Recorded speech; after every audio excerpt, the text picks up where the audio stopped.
నా బిడ్డ, నా మనవలను నేను చూసుకోవాలి. నా బిడ్డ నా గొప్ప చెప్పిపోయింది. నా బిడ్డ నా బిడ్డే నా బిడ్డ నా అల్లుడే. ఇప్పుడు ఏదైనా సమస్యలు ఉంటే చెప్పుకుంటారు కదా, మీకే అమ్మ తల్లికైనా చెప్తారు కదా, మీకేమైనా చెప్పేదా తను?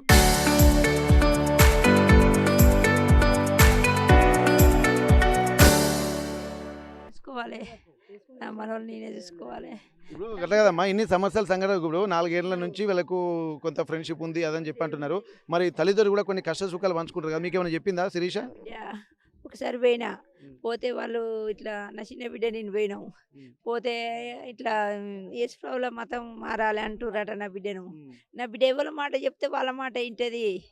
అందుకని ఆయన ఏందంటే వీళ్ళని మా మతంలో దిగాలని కూడా అట్లా ట్రై చేసిర్రు. ఆయనకు పెద్ద యేసుప్రభు ఉన్నదట. నా బిడ్డ పోతే కూడా నీకు బిడ్డానికి పనికిరాదు, నీ శుక్రవారం శనివారం పూజలు బాగా చేస్తావు, నువ్వు ఇట్లా చేసేపటికనే నువ్వు ఇంత ఇంత డబ్బు సంపాదించినావు, నువ్వు అట్లా తప్పు ఆ పని చేసుడు, యేసుప్రభు పోవద్దు. నా బిడ్డ కూడా శుక్రవారం పూజ చేసేది, అది కూడా మానేసింది వాళ్ళు చేయబట్టి. వాళ్ళు బాగా అది చేసిర్రు నా బిడ్డను, చేసి డబ్బు చూపించి ఇట్లా చేయాలి అట్లా చేయాలన్నారు. అట్లా కూడా నా మనవలు నాకు చెప్పిర్రు, మమ్మీకి ఇట్లా పోతానంటది మా అమ్మమ్మ. అంటే వద్దు బిడ్డ, మనకు తప్పది, మనం ఈ మతంలో ఉన్నాం, ఇక్కడ దేవుడికే పోవాలి, ఆ మతం మాదిగోళ్ళు ఎట్లా అంటే అట్లా చేస్తారు మనలకు, వద్దని కూడా 2-3 సార్లు చెప్పిన. ఆ స్నేహం చేయకు, వాళ్ళు మంచోళ్ళు కాదు, యేసుప్రభు ఉన్నోళ్ళు, ఏం చేసేది తెలియదు, వాళ్ళు చేయబట్టి మీరు ఏం చేస్తారు అని కూడా అన్నా. నా బిడ్డ కూడా ఇనలేదు, నా మాట నాకు ఇనలే. వాళ్ళతోని డబ్బు వస్తుంది అన్నట్టుగా ఆశపడ్డది, పడ్డది కానీ ఇట్లా చేస్తారు అనుకోలేదు. తర్వాత తెలిసింది నా బిడ్డకు వాళ్ళు మోసగాళ్ళని. ఇట్లా చేసిందని నా బిడ్డ అడిగితే నిలదీస్తే వాళ్ళ భార్య వచ్చి నా బిడ్డను కోప్పడ్డదట. ఇంకా వేరే ఆమెను తీసుకొచ్చి ఇద్దరు నా భార్యతో ఇట్లా చేసినావు అట్లా చేసినావు అని చెప్పిరట. చెప్తే ఎందుకు ఇట్లా చేసినావు శిరీష, నువ్వు వాళ్ళతో ఎందుకు మాట్లాడతాను, వద్దన్నా కదా, నేను చూసుకుంటా కదా, నువ్వెందుకు వాళ్ళను ఇట్లా చేసినావు అట్లా మాట అంటే పడది నా బిడ్డ వాళ్ళని అన్నది. అనగానే వాళ్ళు ఏమన్నా ఇద్దరు అల్లుళ్ళు పెట్టి పోగానే మరి అవి ఒక దెబ్బ వేసిండట నా బిడ్డను. మా పెద్దవ చెప్తుంది, అది మా పెద్దవ ఉన్నది అన్నట్టు, వాళ్ళ తల్లి ఉంటుంది అక్కడ. అయితే ఒక దెబ్బ ఎత్తే నవ్విందట. నేనేమన్నా, నేనేం చేసినా, నువ్వు చేయబట్టి ఇవన్నీ చేస్తా, నాకున్నా చేసిన అని ఇద్దరు భార్య భర్తలు ఉంటాయి కదా సమస్యలు. ఇక అని ఏమన్నదో నా బిడ్డ, ఇద్దరు కలిసి షాపుకు వేరు, నా మనవాళ్ళు లేరు, స్కూల్కి వేరు, షాపుకు వేరట, ఫ్రిడ్జ్ బుక్ చేసిరట.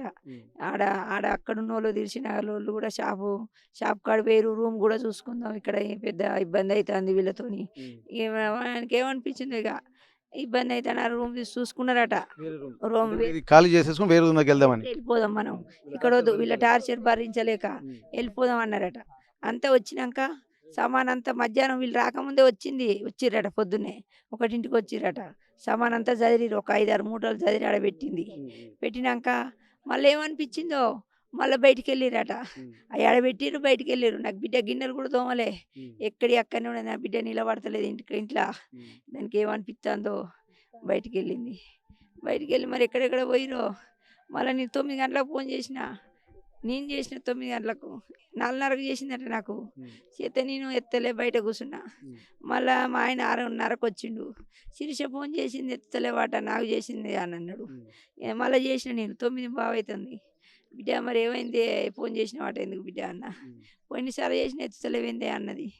అమ్మ అన్నది, ఏం చెప్పు బిడ్డ, మీరు బండి సప్పుడు వినబడుతుంది, బండి సప్పుడు వినబడుతుంది ఎందుకు బిడ్డ, ట్రైన్ కాదు బండి, ఇది తోసుకుడు, బండి మీద పోతాను తట్టుకున్నట్టు మాట్లాడుతాడు. నేను బండి మీద ఉంటే ఎక్కువ మాట్లాడా, నువ్వు ఇంటికి పోయినాక చేస్తూ అట్లా అవుతుందని నాకు ఎరకనా. ఇంటికి పోయినా చేస్తే బిడ్డ బండి మీద ఉన్నారు కావచ్చు, రోజులు బాగాలేవు, పొద్దుగాల పోర్రి ఇంటికి, పిల్లలు మళ్ళీ 9ంటికి 8ంటికే పండుకుంటారు, వాళ్ళకి అన్నం పెట్టి బిడ్డ పొద్దుగాల పోర్రి అంటే, ఎటు పోయినావు అని అడిగిన. షాపు పోయినావు అన్నది. షాప్ నుంచి వస్తారా అన్న, మరి వస్తాను అన్నది. మరి పొద్దుగాల పోర్రి బిడ్డ అన్న, పోతాం అన్నది. కట్ అయింది, ఎమ్మటే కట్ అయింది, కట్ కాలే, లైన్లోనే ఉన్నాడు. మరి అవి ఇద్దరు కలిసి పోతారేమో అప్పుడే. పోదా అంటే ఇట్లా పట్టుకున్నట్టున్నాడు, ఇట్లా పలుచుకుంది. శిరీష దెబ్బ తగిలిందా అన్నాడు. అనగానే ఏం తగలేదు అన్నది. నాకు ఫోన్లు వినబడుతుంది, సైలెంట్లో ఇట్లా పెట్టిర్రు, వినబడతా అంటే మళ్ళీ కట్ చేసిర్రు. ఇక కట్ చేసి మళ్ళీ కొంచెం అయినాక ఒక 5 నిమిషాలు చూసిన, ఒక 10 నిమిషాలు ఫోన్ చేసిన. ఫోన్ చేస్తే మళ్ళీ ఫోన్ ఎత్తుతలేరు. ఇక 9:15 అవుతుంది, 9:30 అవుతుంది. ఇక ఆడికి పోయిరు, దెబ్బ తగిలిందని నడిచిపోతారు పట్టాల కింద. అప్పుడే ఇట్లా అయింది. మళ్ళీ ఫోన్ ఎత్తుతలేరు. నా మనవడు 12 గంటలకు ఫోన్ చేసిండు. నేనన్నా, "మరి అప్పుడే వస్తానన్నారు కదా నాని రాలేదంటే" మా అమ్మమ్మ రాలేరు. మమ్మల్ని అన్నారు, "నువ్వు పైలం చెల్లిని తమ్ముడిని మంచిగా చూసుకోరు కొట్లాడకుర్రి" అన్నారు. అంటే నాకు భయం కదా. ఎందుకన్నారు ఇట్లా? ఇట్లా అన్నారు. "ఏమన్నా గొడవ పెట్టుకున్నారా నాని?" అంటే, "ఏది లేదు అమ్మమ్మ సామాన్ అంతా చదిరి ఈడ పెట్టిర్రు. మరి ఆ సామాన్ ఎందుకు చదురుతారో ఎందుకు అమ్మ మీ సామాన్ చదిరిరంటే" తోముతానికి అని అన్నదట. ఇట్లా అన్నదని అన్నారు. అన్నాక 9:30 అయిపోయినాక అయిపోయింది పండుకో నాన్న ఏడవకు. ఒక్కోసారి షాపింగ్‌కి పోతే 11, 12కి వస్తారు. అప్పుడు వాళ్ళు రాకుంటే నాకు చేస్తారు. మళ్ళీ నేను వాళ్ళకి చేస్తా తిరిగి. "ఎందుకు రాలేదు? ఇంత టైం అయింది రాలేదు ఇంటికి పోరా పిల్లలు ఏడుస్తారంట." అంటే, "ఆ! పోతాను అమ్మ" అంటది. "షాపుకి పోయిర్రు బిడ్డ 12 అయితాంది కదా! వత్తానారే మీరు తలుపు తీసుకొని పండుకుంటే తలుపు తీయరు కదా! తలుపు తీసి పండుకోర్రి" అంట. తలుపు తీసి పండుకున్నాం అమ్మమ్మ అన్నారు. పన్నాక 12 అయిపోయింది. నా మనవడు నిద్ర పడతలేదు. అంటే ఇప్పుడు ఒకటమ్మా ఇన్ని సమస్యలు వచ్చినప్పుడు ఏ ఒక్కరున్నా ఒకరికొకరు ధైర్యం చెప్పుకోవాలి పిల్లల ముఖం చూసైనా. మరి ఇద్దరికి ఇద్దరు ఇట్లా ఏం చేయొచ్చన్న ఎట్లా చూడాలి దీన్ని? అంటే నా పిల్లల ముఖం చూడలే వాళ్ళు. ఏమైందంటే 12 గంటలకు ఫోన్ చేసిర్రు. ఫోన్ చేసినాక మమ్మీ రాలేదన్నారు.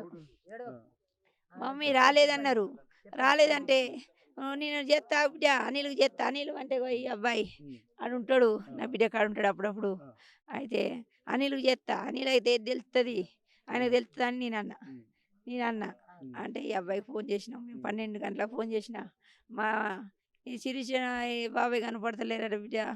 అనిలు ఫోన్ చేయవా? ఏడున్నారో కనుక్కో నాన్న నీకు తెలుస్తది అని ఫోన్ చేసినా. నేను కనుక్కుంటా కానీ నువ్వు ఊకోకి నైట్ చేసినావా? అత్తమ్మ నేను కనుక్కుంటా అన్నాడు. ఫోన్ చేసినా కూడా ఎవరికి ఫోన్ చేసినా డిస్టర్బెన్స్ అయితలేదట. ఇక బంద్ చేసిండు. మళ్ళా 3 గంటలకు మళ్ళా ఫోన్ చేసినా. నేను కనుక్కుంటా అత్తమ్మ అన్నాడు. 12 అయింది 1కి మళ్ళా ఫోన్ చేసిండు. పొద్దుగాల మీరు బయలుదేరి అన్నాడు. గది ఒక్కటే ఇక నేను. అంతే. మీరు ఎట్లా ఐడెంటిఫై చేసిండ్రు అసలు ఏం తెలియదు మీకు? ఐడెంటిఫై అంటే సార్ నేను వాళ్ళ రవి బుడిగ టీవీ కదా బుడిగ రవికుమార్ వాళ్ళ మామను ప్లస్ రవిని శిరీష వాళ్ళ తండ్రిని. నేను మొత్తం ఫోకస్ మొత్తం ఏడబ్ల్యూ వెంకట కాంచే ఇష్యూ జరిగింది.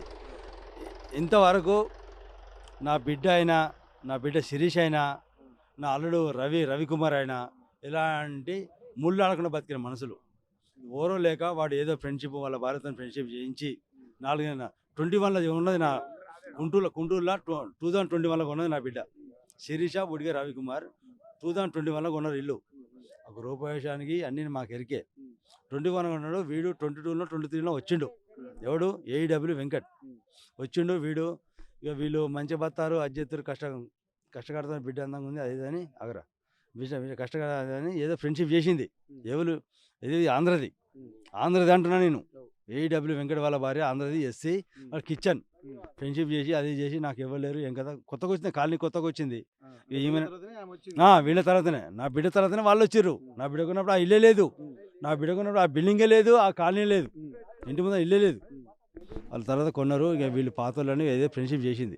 4 సంవత్సరాల దాకా ఫ్రెండ్షిప్ చేసి అది చేసి మా ఆయన కొంచెం అది చేసిండు ఇది చేస్తాడు. నా దాంట్లో కూడా పార్ట్నర్ ఉండు ఇదని చేద్దాం మాయ మాట చెప్పి నా బిడ్డను బొంకించింది. బొంకించి నా బిడ్డ లైఫ్ మంచిగా నడుతుంది, సాఫీగా నడుతుంది. నా అల్లుడు కష్టం చేసుకుంటా వాని ఈఎంఐలు వాని బిజినెస్ వాని పరంగా వాడిని నడుస్తుంది. పిల్లలు చదివించుకుని నడుతుంది. అతను ఇది వచ్చి మధ్యలో బండి అని ఒకటి మధ్యలో పెట్టింది. రెండు మిక్స్ బండి అని ఒకటి మధ్యలో పెట్టి నా బిడ్డ సొమ్ము మొత్తం కుదరబెట్టి మొత్తం 10 లక్షలు 8 లక్షలు ఇచ్చిరట. మనకి కాగితాలు తెస్తే తెలుస్తుంది సార్. కాగితాలు తెస్తే తెలుస్తుంది. ఎందుకంటే మనం లైవ్ చెప్పలేము. కాగితాలు తెలుస్తుంది సార్. నేనైతే బీరో ఓపెన్ చేయలేదు, మాకేం తెలియదు. ఎందుకంటే వాళ్ళు ఇద్దరు ఎక్స్పైర్డ్. స్టేషన్లో కాదు ఇన్వెస్టిగేషన్ అయినా దాంట్లో మనం తీతాం కదా. వాళ్ళ దగ్గర ఏం కాగితాలు ఉన్నాయి ఏం కథ, బీరో ఓపెన్ చేస్తే ఏమున్నాయి ఏం కథ, మరి బండికి రాసుకున్నాడా, మరి ఏం కథ, ఎంత అమౌంట్ కట్టిండు ఏం కథ, మనకు ఇన్వెస్టిగేషన్ మనం చూస్తే తెలుస్తుంది. అయితే అయిన తర్వాత ఇది వచ్చి స్విచ్ పెట్టింది. సరే వచ్చిన తర్వాత డబ్బులు 15 లక్షల బండి సరే పార్ట్నర్షిప్లో 8 లక్షలు కట్టింది. ఇంక 7 లక్షలు కట్టాలి కదా పార్ట్నర్షిప్లో. నువ్వు 7 లక్షలు కట్టు నేను 8 లక్షలు షేర్ పార్ట్నర్ నడిపింది. ఒక 3 మంత్స్ నడిపింది. 3 మంత్స్ బండి మంచిగా నచ్చింది. 1 లాక్ అన్ని మెయింటెనెన్స్ పోను. నా బిడ్డకు 1 లాక్స్ ఇవ్వాలి. 1 లాక్ ఎవరు? ఏడబ్ల్యూ వెంకట గాడు ఇవ్వాలి. వెంకట అని అంటలే వెంకట గాడు నా బిడ్డ 1 లక్ష ఇవ్వాలి. అదే రోజు ప్రకారం RMC TM as per rules ప్రకారం టీఎంకు ప్రతి టీఎంకు ఆర్ఎంసీకి ₹1,00,000 ఇవ్వాలి. దాంట్లో మెయింటెనెన్స్ వచ్చేసి ఓనరు డ్రైవర్ పెట్టుకోవాలి, మెయింటెనెన్స్ పెట్టుకోవాలి, డీజిల్ పోయించుకోవాలి. ₹1,00,000 ఓనర్ ఇవ్వాలి. తీసుకున్న ఓనర్ ₹1,00,000 ఇవ్వాలి. దీంట్లో డ్రైవర్ మన ఈయన పెట్టుకోవాలి, కొంచెం డ్రైవర్ని ఈయన పెట్టుకోవాలి, ప్లస్ మెయింటెనెన్స్ పెట్టుకోవాలి, డీజిల్ పోయించుకోవాలి. ₹1,00,000 ఓనర్ ఇవ్వాలి. సరే అన్నాక 3 months మొత్తానికైతే ఇక్కడ మనం గమనించాల్సింది ఏంటంటే ఇది బిజినెస్ లావాదేవీలు అది ఉంటాయి. అసలు నిజంగా వీరు అంత భావోద్వేగానికి గురై బలవన్మరణానికి పాల్పడడానికి మీకు అనిపించినటువంటి అంశం ఏంది ఇందులో చెప్పండి. మాకు అనిపించిన అవసరం అంటే గత 3 months నుంచి బండి నడుపుతలేదు సార్. 3 months నుంచి బండి పక్క పెట్టిండు. ఎందుకు పక్క పెట్టాడు? నీ బండి మెయింటెనెన్స్ వచ్చింది, నేను నడపలేను అదని వాడు పక్క పెట్టిండు. బండి ఇంటి ఎదురుగానే పెట్టిండు సార్. బండి ఇంటి ఎదురుగానే, వీళ్ళ హౌస్ ఇంటి ఎదురుగానే, వాని ఇల్లు వీని రోడ్డు అడ్డంగా వాని ఇంటి ఎదురుగా పెట్టిండు. నా బిడ్డకి అనిపించింది 8 లక్షలు పెట్టినా, నా ఇంటి ఎదురుగా బండి కనపడితే 8 లక్షలు మన అన్ని కష్టపడి 8 లక్షలు వానికి ఇచ్చినాం, పార్ట్నర్లో పెట్టిండు. నా ఇంటి ముందు బండి కనపడితే ఎట్లా అనిపిస్తుంది అని నా బిడ్డ చాలా డిప్రెషన్కి వెళ్ళిపోయింది. వీడు ఎందుకు నడుపుతాడు, ఏం ప్రాబ్లం, ఏం కథ అని డిప్రెషన్. అయితే నేనే అన్నా కదా, బిడ్డ ఇవన్నీ వద్దు, నీ ఆర్ఎన్సీ బిల్డ్ నీకు తెలియదు, నేను ఇక్కడ లేను, ఆర్ఎన్సీ బిల్డ్ అది ఈ కంపెనీ కంటే ఏడబ్ల్యూ వెంకట కంటే వేరే కాడ పెట్టిస్తా వద్దు బిడ్డ, నీకు మన మెకానిక్ ఫీల్డ్ వద్దు, ఆర్ఎన్సీ ఫీల్డ్ నీకు వద్దు. మొత్తానికైతే వాళ్ళు ఈ డబ్బుల గురించి మోసం చేశారన్న దాని మీదే వీళ్ళు భావోద్వేగానికి లోనయ్యారు. చెప్పండి సార్, 100% మోసం చేసి 3 months నుంచి పేమెంట్ ఆపారు. 3 months పేమెంట్ ఆపి, మరి పేమెంట్ ఇవ్వండి సార్, ₹1,00,000 పేమెంట్ ఇవ్వండి, నీ అన్ని మెయింటెనెన్స్ గిట్ అన్ని చేసుకుంటే ఆపారు. ఇప్పుడు పేమెంట్స్ ఆపినంత మాత్రాన ఇప్పుడు ఎన్నో జరుగుతూ ఉంటాయి లావాదేవీలు, అంత మాత్రాన ఇద్దరిని బలవన్మరణానికి వెళ్ళాల్సిన అవసరం ఉందా? వెంకట ఏమన్నాడు, 3 months కానీ పేమెంట్ ఎందుకు ఎంపీండి అని మా రవి అడిగినట.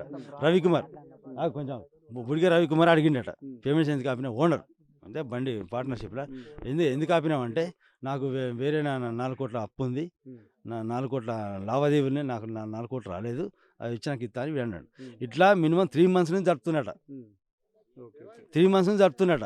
క్లియర్ చేసుకున్నాడ. నా బిడ్డ ఏం చేసింది, మా బుడిగా శిరీష ఏం చేసింది, రవి ఏం చేసారు, బండి తీసేస్తాం, మాకు ఇలాంటి బండి మాకు అవసరం లేదు, నువ్వు లాస్ అయిన బండి నాకు వద్దు, తీసేస్తాం అని లెక్కలు ఇక్కడ అన్ని చేసుకున్నాడ. వాళ్ళు లెక్క రావట్లేడట, ఇటు మన బండి నడుపుతాడట, బండి నడుపుతాడట, చేస్తాడట. దానివల్ల ఆమె పెట్టుడు వీళ్ళాడు మొత్తం డిప్రెషన్ వెళ్ళిపోయి ఆర్థిక పరంగా వీళ్ళు అంటలేదు, ఆర్థిక పరంగా ఏమంటలేదు, ఎమోషనల్గా ఫీల్ అయ్యి ఇద్దరు ఆ పని చేసుకున్నారు సార్.